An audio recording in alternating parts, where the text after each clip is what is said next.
कक्षा अष्टम, विषय इतिहास, कंपनी की सत्ता की स्थापना। वाणिज्यवाद, व्यापार के माध्यम से अधिक मुनाफा कमाने का सिद्धांत। कारखाना, सामान्यतः कारखाना उसको कहते हैं जहाँ पर वस्तु का निर्माण होता है। दीवानी, राजस्व वसूलने का अधिकार। रेजिडेंट, कंपनी अपने अधीन देशी रियासतों के दरबारों में अपना प्रतिनिधि नियुक्त कर देती है और यह व्यक्ति उस दरबार की समस्त गतिविधियों की सूचना रिपोर्ट अंग्रेजी सरकार को देते थे।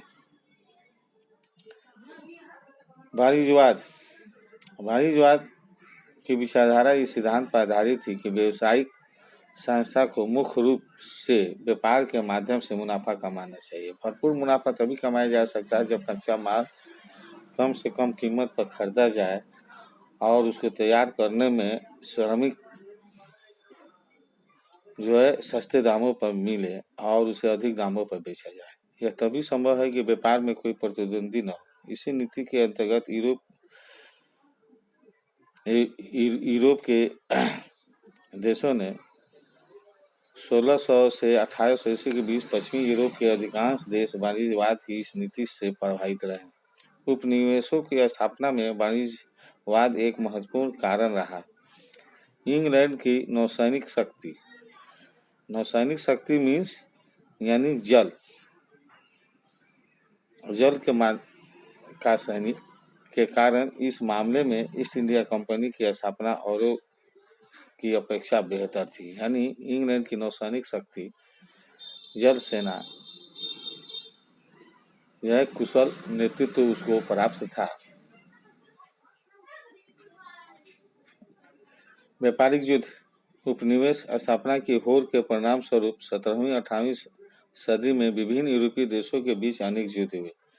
ये व्यापारिक युद्धों के नाम से जाने जाते हैं। इन युद्धों के उलझने वाले देश पुर्तगाल, इंग्लैंड, फ्रांस एवं ब्रिटेन। यूरोप के बाजारों में भारत से बने परिष्कृत किस्म के सूती कपड़े, सिल्क की अत्यधिक मांग थी। मिर्च, लौंग, इलायची, दालचीनी आदि मसालों की बेहद मांग थी। समस्या यह थी कि सभी यूरोपीय कंपनियां समान वस्तुओं की व्यापार करना चाहती थी। समान यानी एक ही प्रकार की वस्तुओं का। यूरोपीय कंपनियों के बीच प्रतिद्वंदिता के कारण इस समस्त वस्तुओं के दाम अधिक बढ़ गए, जिससे इन कंपनियों के मुनाफे कम हो गए। अतः लाभ कमाने का एक ही तरीका रह गया था कि दूसरी कंपनियों के रास्ते से हटाना। इसलिए भारत के बाजारों एवं व्यापार पर एकाधिकार स्थापित कर के आकांक्षा के कारण इन कंपनियों में संघर्ष होने लगे। व्यापार की सुरक्षा शस्त्रों के माध्यम से की गई और व्यापारिक बंदरगाहों पर कब्जा किया गया। 17वीं और 18वीं सदी में इन देशों की व्यापारिक कंपनियों ने निरंतर एक दूसरे की जहाज डूबे, रास्ते रोके और प्रतिद्वंदिता कंपनी के सामानों से लदे जहाजों के आवागमन को रोकने के लिए सब हथकंडे अपनाए।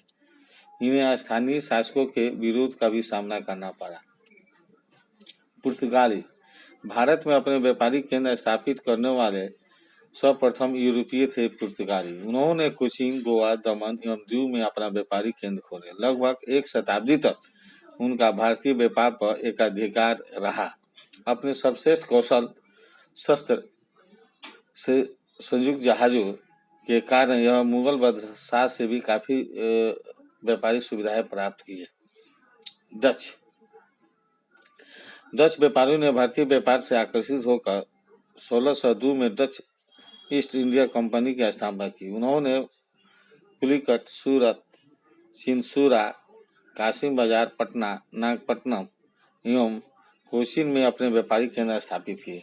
उन्होंने अंग्रेजी कंपनी की प्रतिद्वंदिता का सामना करना पड़ा। दोनों के बीच सन 1759 तक प्रतिद्वंदिता बनी रही अतः अंग्रेजों ने उन्हें भारत से बाहर निकाल पाने में सफल रहे।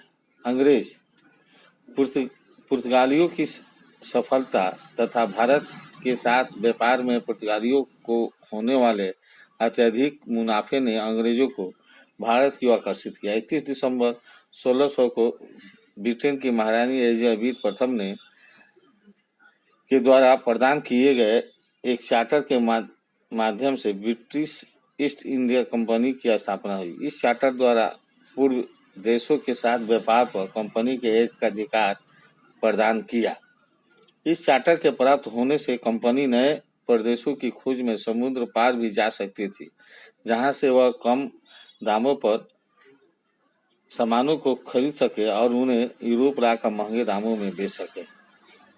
सर थॉमस रो ने मुगल जहांगीर के व्यापार की अनुमति प्राप्त की और पश्चिमी तट पर सूरत में अपना प्रथम व्यापारी केंद्र स्थापित किया।